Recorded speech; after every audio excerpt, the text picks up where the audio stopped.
Umakini unahitajika ikiwa umeolewa na mwanaume wa aina hii.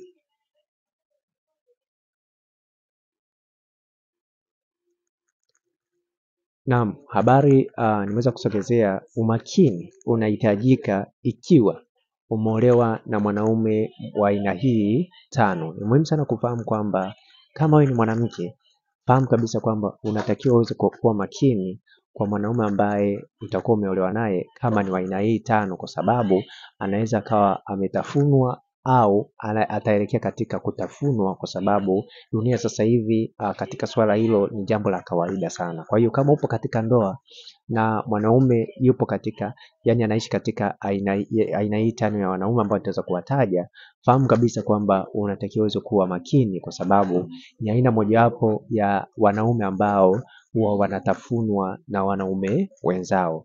Aina ya kwanza, mwanaume kusifia wanaume. Hii ni mojawapo ya aina ya kwanza ambayo kama upo naye huyo mwanaume katika ndoa, fahamu unatakiwa kuwa makini, kwa sababu mwanaume yote anayesifia wanaume wenzake, hii ni dalili tosha ambayo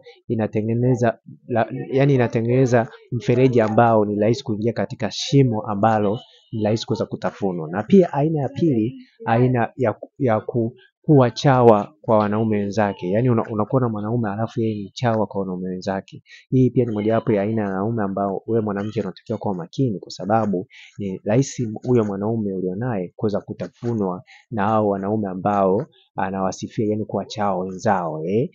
Mara anasema huyu ni bosi wangu, maneno mengi yanamsifia mwanaume, yani anakuwa kama chawa.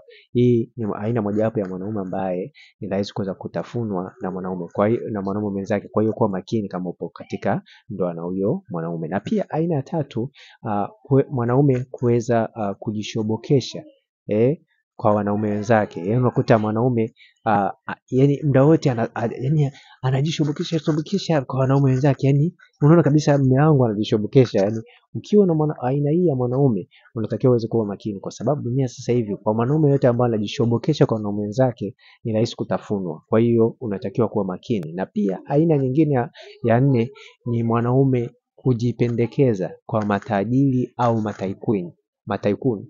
Ni muhimu sana kuweza kufahamu kwamba mataikuni au matajiri wengi wana huu mchezo. Kwa hiyo kama una mwanaume upo naye katika ndoa, alafu yeye style yake ni kuweza kujipendekeza kwa mataikuni ili aonekane kwamba yuko nao, anapiga picha ili hali hajafikia hiyo range, fahamu kabisa kwamba huyo mwanaume anatakiwa kuwa naye makini, kwa sababu ni rahisi kuweza kutafunwa.